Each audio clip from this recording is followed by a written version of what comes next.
On a dark night on September 9, 1980, a supersized cargo ship was battling the waves in the Pacific Ocean. Bigger than the Titanic and as tall as a 16-story building, this ship could easily be called a steel fortress. But just a few hours later, there was no trace of it. No radio signals, no floating debris in the ocean. How did a ship weighing millions of tons just vanish without a trace?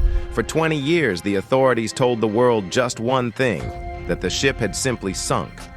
But when the father of one of the crew members started digging for the truth, what he found was something hidden beneath the ocean, and it opened everyone's eyes wide.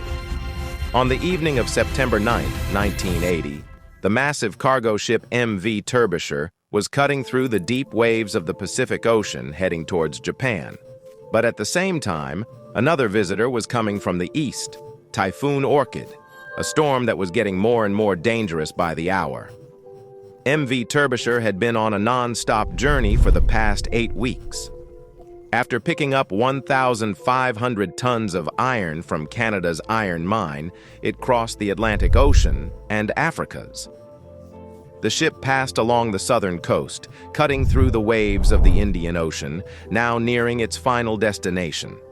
On board were 42 experienced people, including engineers, helpers, and experts. They were just counting down the last few hours of their journey. But maybe fate had other plans. The ship's captain, Jafari Underhill, with 20 years of experience, was in charge of the mission. His wife had already traveled from England to Japan, but meeting her now was becoming nothing more than a dream. For days, Captain Underhill had been relying on weather reports. He had seen many storms like this in his career. She was confident that the Derbyshire could easily handle the typhoon. Safe harbor was still far from where they were, so fighting the storm was the last option. The captain slowed down and turned the ship slightly toward the waves. Ships usually do this during storms to stay stable. At the same time, the captain sent out an emergency message, warning about the situation and sharing the ship's current location. But the storm was only getting fiercer. The waves had risen over 10 meters high, almost as tall as the Derbyshire itself. It stretched really far, about 1,000 feet long, even longer and wider than the Titanic, and as tall as a 16-story building. This wasn't just any ship. It was a state-of-the-art steel fortress, built specifically to face the world's deadliest ocean. That's why, to the captain, Typhoon Orchid seemed like just another routine storm. But deep in the dark ocean, something was about to happen that no one had ever imagined. That same night, 2 other ships were also battling the typhoon. But by the next morning, those 2 ships reached the port safely. But there was no sign of the MV Derbyshire anywhere. That steel fortress just vanished suddenly without a trace. For the next 20 years, no one could figure out what really happened that night. On the evening of September 9, 1980, the MV Derbyshire sent its last radio message. After that, no distress call, no final message, just 6 days of eerie silence. Even the ship's owners didn't report it missing. Maybe they believed the radio contact was just lost and the Derbyshire had safely reached the shore again. Might spot it somewhere. But days passed and there was no news of Derbyshire. On September 15th, the worry about the ship's disappearance really hit for the first time. An international search mission was launched. Helicopters, airplanes, naval ships all combed the sea thoroughly around Derbyshire's last known coordinates. But not even a piece of such a big ship was found floating anywhere. After 6 days, the search operation was called off. The authorities closed the case by saying the sea just swallowed it up, and this conclusion was reached immediately without any investigation. The search operation and investigation wrapped up quickly, and the news coverage ended just as fast.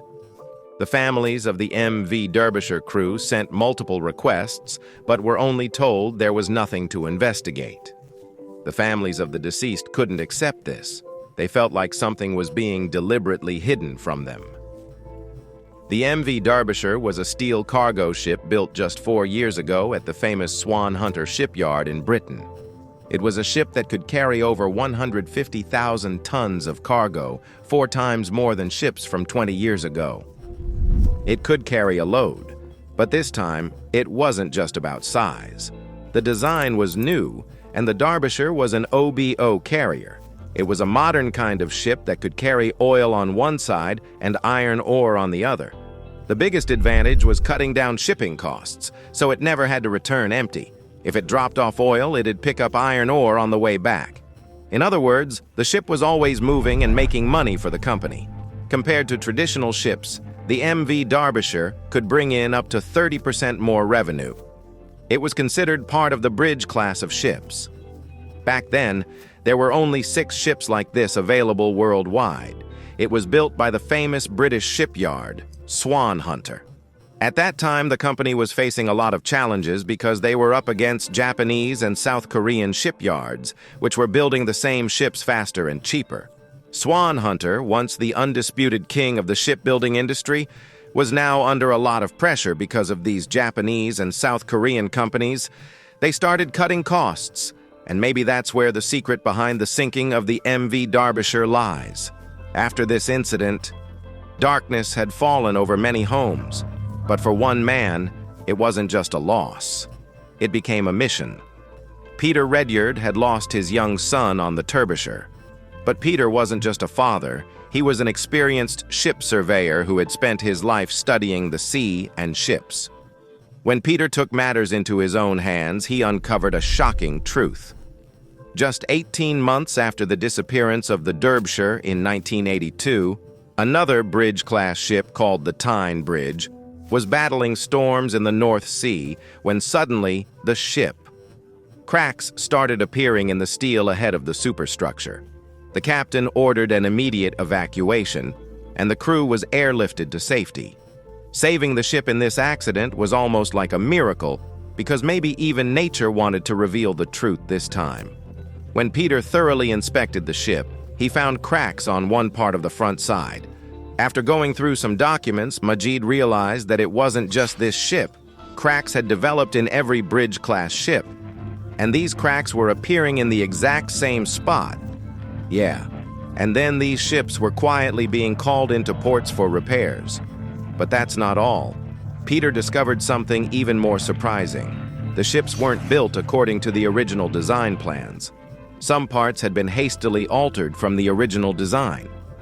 Now Peter had evidence that could possibly reopen the investigation into the MV Derbyshire. He gathered all the proof and sent it to the Department of Transportation. But instead of taking any action, they just said that the sinking of the Derbyshire was properly investigated and is already done, and there's no plan for a new inquiry. The authorities have turned a deaf ear, but the families of the victims have started speaking out. In 1984, they formed the Derbyshire Family Association with one goal: to uncover the truth. Then, in November 1986, another bridge-class ship named the Coon Bridge ran aground near the coast of Ireland because cracks appeared while it was still in the sea. Passing through the rough Atlantic waters, its rudder, which was already weak, couldn't handle the impact of the waves. The Coon Bridge. Out of the 6, the last one was a bridge-class ship that didn't have the special repair work Peter had found on the other ships. But this time, the British government didn't just sit quiet. They decided to open a new investigation. Peter and the other families saw a glimmer of hope. Over the next 6 months, various experts gave their opinions during the investigation. Some blamed the design, others blamed the sea. But none of Peter's evidence got any attention in this investigation. His proof, which was directly structural, was cleverly brushed off any talk of failure. The investigation report said there was no structural failure found in the MV Derbyshire and bridge-class ships. The Derbyshire was just another ship that got caught in the ocean waves. For the families who had been fighting this battle for years, the report felt like a slap in the face. After the second investigation, their spirits were breaking. All they kept saying was that the Derbyshire's secret wasn't the ocean, it was hidden in the system. But those families never gave up. In 1994, a private investigation team was formed together with the Transport Workers Federation. Everyone pitched in to cover the costs, and they planned to search for the MV Derbyshire in the ocean after 14 years. Surprisingly, within just 23 hours, the Derbyshire was found intact 4 kilometers below the surface. It was truly a huge success, but to solve this mystery, every part of the ship underwater was photographed, and the investigation continued for the next 6 years. After 6 years, the investigation report stated, "The whole truth came out. It turns out that at the very front of the ship, there's a storage room called the bosun's store. This store holds important deck maintenance stuff like ropes, tools, chains, and so on." That night, during the storm when the MV Derbyshire was tossing in the waves, the door of the bosun's store, which wasn't built according to the original design, suddenly broke and water started flooding in. Thousands of gallons of water filled the bosun's store, making the front part of the ship super heavy, and it sank even further underwater. Now the waves were crashing down from even greater heights. The ventilators broke, and water started flooding into the machinery room. The bow of the Derbyshire tilted even more, and then a huge wave hit, breaking the hatch cover of a container about the size of a tennis court where iron was stored. Water filled that first container, causing the next section to sink even further. One by one, all the containers went underwater, and the Derbyshire, which was the largest vessel in Britain, sank into the dark Pacific Ocean. When the investigation report was published, it was revealed that the company that built all these bridge-class ships had issues with their bosuns. There were cracks near the store, and all the hatch covers were fragile and not made up to standard.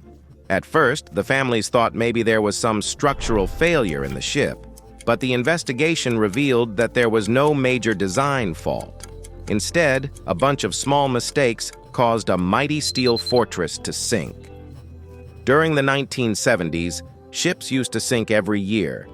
For the authorities, it was just a normal thing, like a numbers game. But the Derbyshire families did their own private investigation and exposed the shipping industry. After that, new ship designs came in, and the rules got much stricter. Safety inspections started getting serious after that. They didn't just find one ship, they ended up changing the entire industry. Even today, many shipping rules exist because of the MV Derbyshire, which still lies silently 4 kilometers down on the Pacific Ocean floor. Hope you all like and share this video. Thanks so much for your loving comments. See you in the next awesome video.